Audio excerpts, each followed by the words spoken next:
오늘 본문에 보니까 사사 시대는 우리가 잘 알고 있지만 우리가 악행을 저지르면 하나님께서 이방 족속을 들어 사용하셔서 또 이스라엘이 부르짖고 회개하여 또 하나님께서 은혜를 주시고 또 회복시키시고 또 악을 행하고 이방 족속을 사용하셔서 깨닫게 하시고 계속 이게 반복되지 않습니까? 그래서 사사 시대는 자기의 소견에 옳은 대로 이제 마음대로 행동했던 시대였다. 이렇게 또 사사기에서 말씀하고 있습니다. 오늘 본문도 그와 똑같이 이스라엘 백성들이 악을 행하고 하나님께서 미디안의 손에 이스라엘을 7년간 넘기셨다. 그러니까 미디안이 이방 족속이니까 이스라엘에 항상 이제 쳐들어와서 식량도 약탈해가고 굉장히 이스라엘 백성으로는 궁핍하죠. 거기 본문에도 나오지만 굉장히 도망다니면서 궁핍한 삶을 살았습니다. 그래서 또 부르짖어요. 하나님 앞에 도와달라고, 우리를 구원해달라. 그러니까 하나님이 오늘 본문에 누구를 부르셨어요? 1번 기드온, 2번 기드온. 몇 번이야? 기드온은 아니겠죠. 기드온. 그래서 기드온을 하나님이 사용을 하십니다. 7장 12절에 봐도 이제 미디안과 아말렉 동방 사람들 여러 연합국이 이 이스라엘 앞에 진을 칩니다.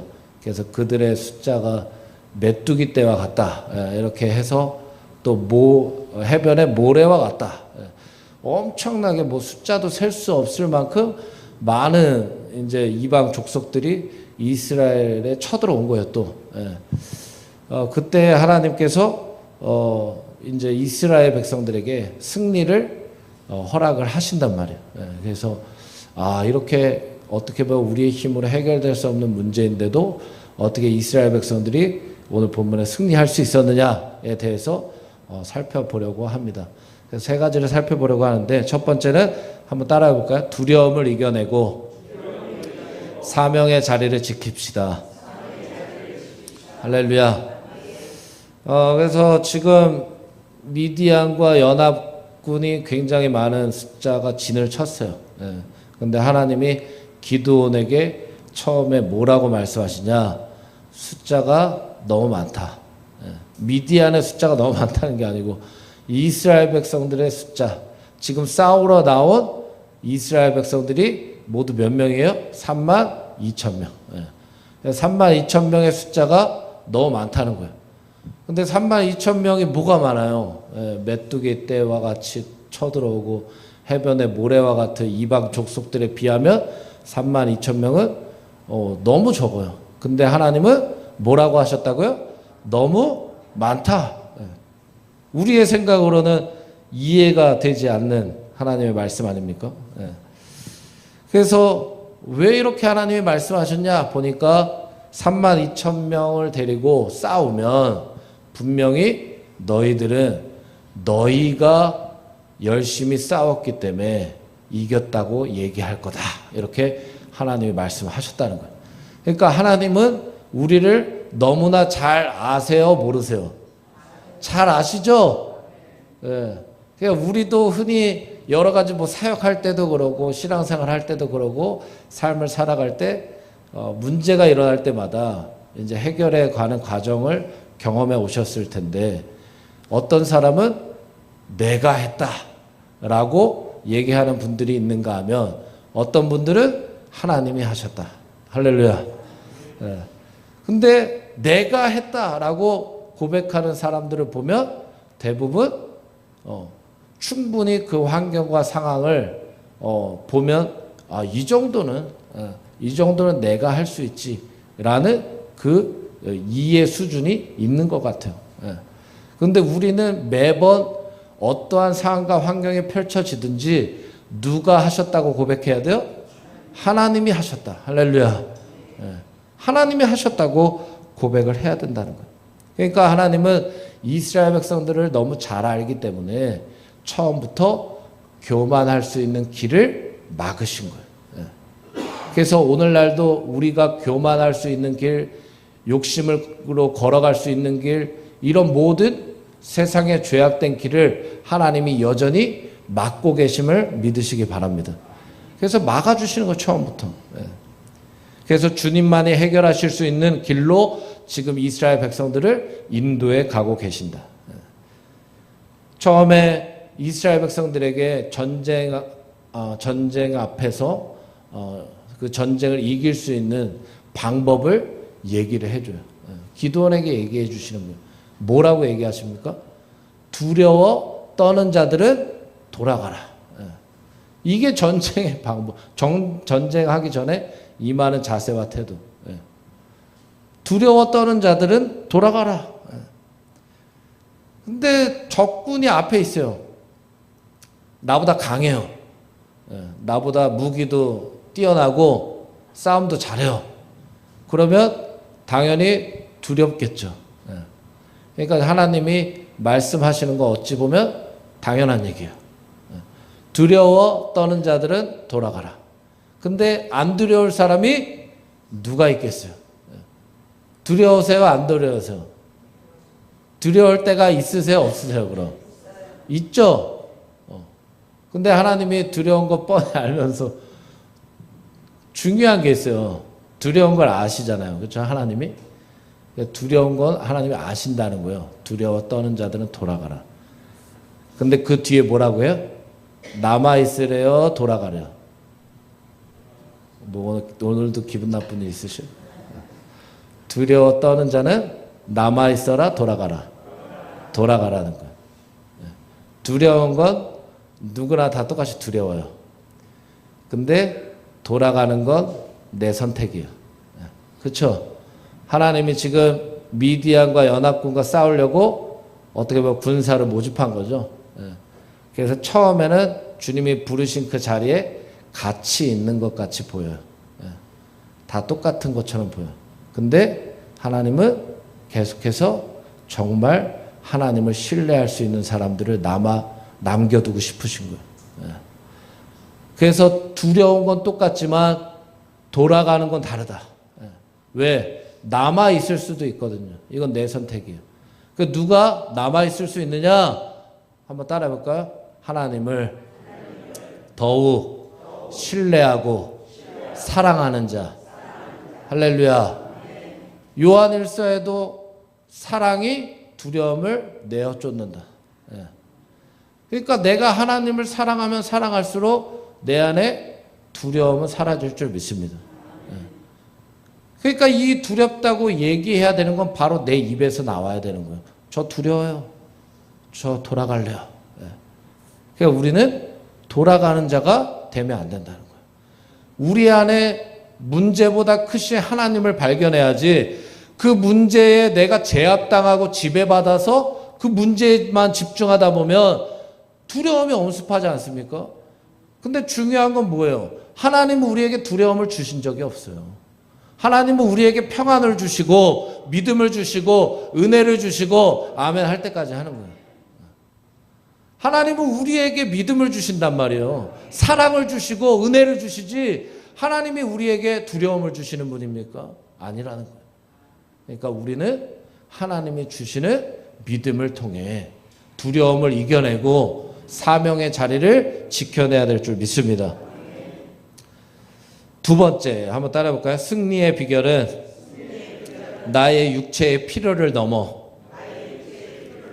영적으로 깨어 있는 것입니다. 할렐루야. 1차로 두려워서 돌아간 사람이 엄청 많아요. 몇 명이에요? 22,000명이 돌아갔어요. 그럼 몇 명 남았어요? 32,000명에서 22,000명 돌아갔으니까. 1번 10,000명, 2번 11,000명. 박수! 맞히셨어요. 어려운 문제도 맞히셨어요. 10,000명이 나왔어요. 10,000명이. 근데 하나님은 뭐라고 하세요? 아직 많다.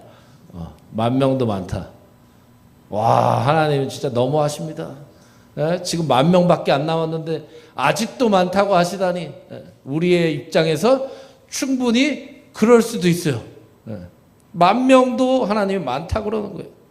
그래서 또 방법을 가르쳐 주신다. 하나님은 그냥 많다고만 하시는 분이 아니라 방법도 가르쳐 주세요. 얼마나 친절하세요. 할렐루야. 그래서 물가로 데려가라. 물가에서 물 먹는 거 보면서 이제 구분을 지어라. 이게 본문에 나오죠. 개처럼 핥아 먹는 사람, 그 다음에 무릎을 꿇고 물에만 집중하는 사람. 그리고 마지막에 뭐예요? 손으로 움켜쥐고 입에 대어 먹는 자. 핥아 먹는 자. 세 가지의 모습이 나오지 않습니까? 전시 상황이잖아요. 전시사전. 지금 전쟁 상황이거든요. 그럼 굉장히 경계해야 돼요. 그렇죠?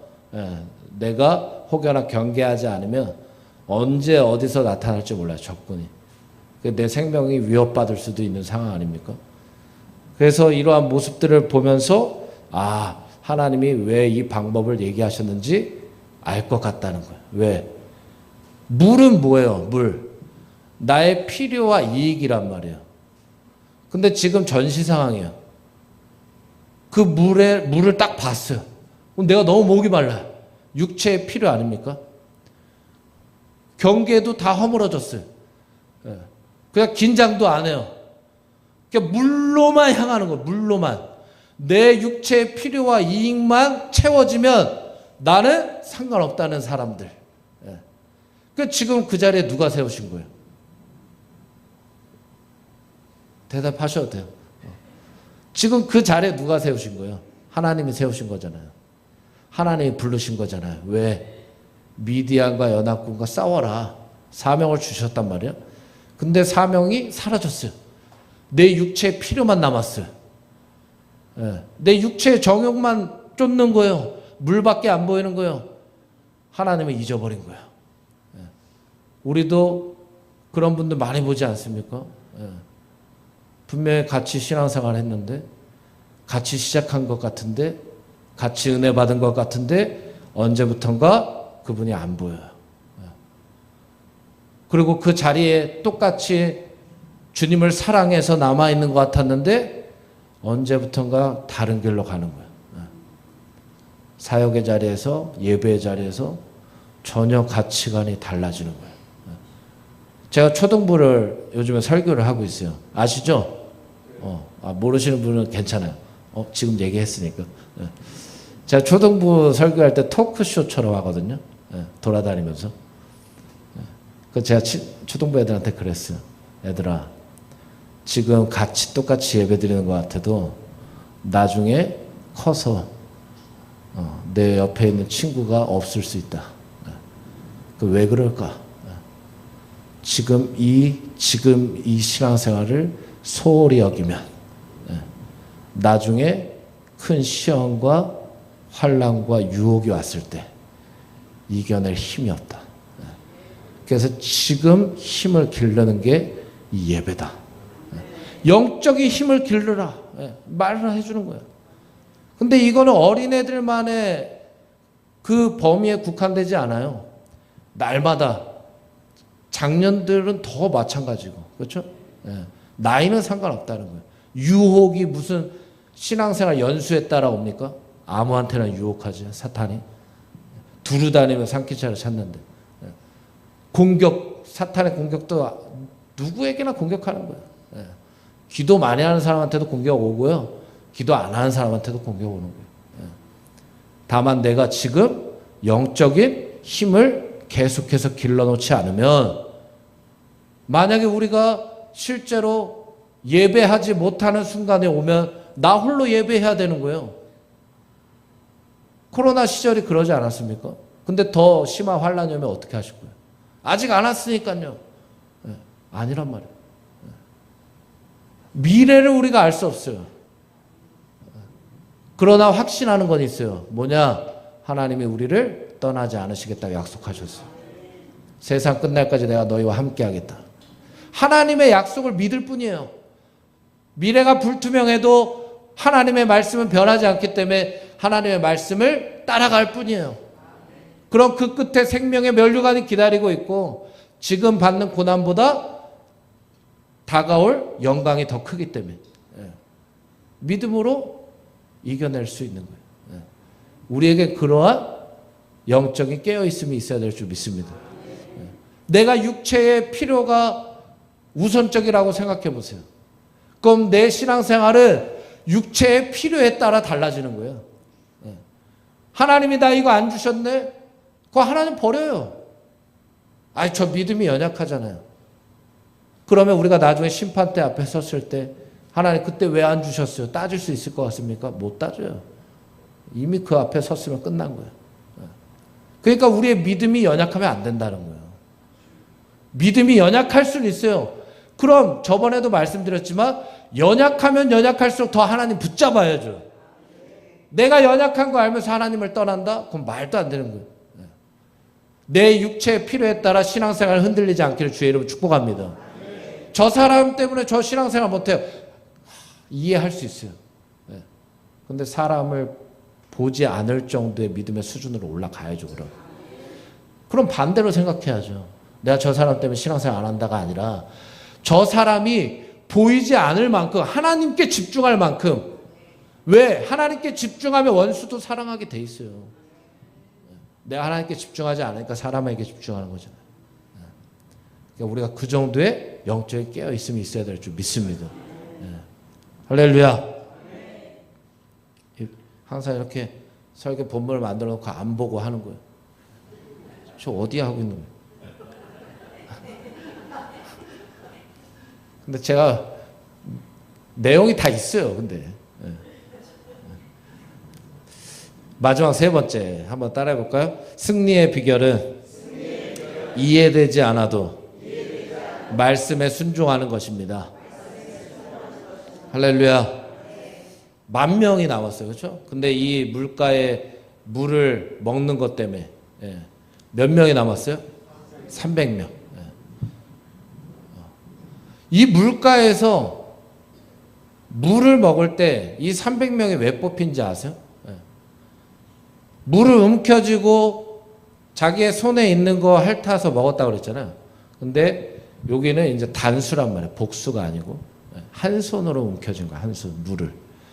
그 한 손은 우리가 몇 번 들어보셨을 거예요. 한 손은 무기를 잡고 있는 거예요.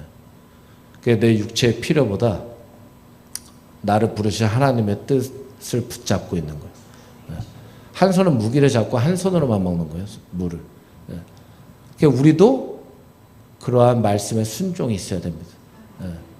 하나님께 쓰임받는 사람들은 이유가 있는 거예요. 하나님께서 부르시는 사람들은 이유가 있는 거라고요. 구원은 모두에게 주어지는 하나님의 값없이 주어지는 은혜인 줄 믿습니다. 그러나 그 가운데서도 하나님이 사명자로 사용하시는 사람들이 있어요. 우리도 그렇게 쓰임받아야 될 줄 믿습니다. 그러니까 이 300명 터무니없는 숫자예요. 너무나 부족한 숫자 아닙니까? 300명. 근데 하나님이 이제 됐다 하시는 거예요. 이 300명만 내가 사용하겠다. 그러니까 하나님은 우리의 이해를 사용하시는 게 아니에요. 우리의 생각을 사용하시는 게 아니고 우리의 경험을 사용하시는 게 아니고 바로 그 순간 말씀에 순종할 수 있느냐 없느냐. 왜? 기드온이 순종했잖아요. 우리가 만약 기드온이었으면 32,000명 남았을 때 돌려보내라 했을 때 22,000명 떠나고 있는데 돌아가는 거 봤을 거 아니에요. 기드온이. 그거 얼마나 마음이 불안하겠어요. 제 한 명도 소중한데. 근데 거기서 또 300명만 남겨라. 그 기드온의 입장에 얼마나 이 마음이 타들어갔을까. 근데 말씀에 순종했단 말이에요. 끝까지. 하나님이 하라는 대로 했단 말이에요. 하나님이 하라는 대로 하니까 승리가 있는 거예요. 하나님은 순종하는 자를 쓰시는 거지 내가 이해돼야 하나님 합니다. 내 생각대로 합니다. 내 경험 안에서만 합니다. 그럼 거기까지인 거예요. 거기까지. 하나님은 우리의 그릇을 깨트려서 키우고 싶으신 거예요. 할렐루야. 이 그릇으로만 사용받으면 이 정도 경험인 거예요. 근데 하나님 원하는 거는 이 정도 그릇 깨트리고 더 큰 그릇 만들고 싶은 거예요. 그리고 여기에 담겨져 있는 물이 이 큰 그릇에 담기면 밑바닥부터 또 시작하잖아요. 그렇죠? 그게 신앙생활이에요. 그래서 채워주면 또 깨트리고 더 큰 그릇 만들고. 그러니까 우리는 더 귀하게 쓰임 받아야 돼요. 그렇게 창조됐기 때문에. 하나님의 손에서 쓰임 받는 인생이 귀한 거예요. 아멘 좀 해보세요. 내가 화나는 일 있어도 아멘 더 크게 해보죠. 할렐루야. 우리 옆에 분에게 새벽이지만 좀 민망한 얼굴이지만 아니죠? 옆에 분 보면서 한번 고백해 봅시다. 도망가지 맙시다. 돌아가지 맙시다. 쓰임 받아야죠. 할렐루야. 그래서 300명만 데리고 승리하셨단 말이에요. 우리의 순종을 쓰시는 분이신 줄 믿습니다. 특별히 기도원에게 하나님이 말씀으로 약속을 하신 부분이 있어요. 우리에게 주시는 동일한 말씀으로 받으시길 바랍니다. 사사기 6장 16절에 여호와께서 그에게 이르시되 내가 반드시 너와 함께하리니 내가 미디안 사람 치기를 한 사람 치듯 하리라. 또 6장 23절에 여호와께서 그에게 이르시되 너는 안심하라 두려워하지 말라 죽지 아니하리라. 이 말씀에 대한 확신으로 우리가 함께 기도원과 같이 또 남겨진 300용사와 같이 하나님 이겨내고 승리하게 도와주시옵소서. 우리 주여 한번 뜨겁게 부르짖고 함께 기도합니다. 주여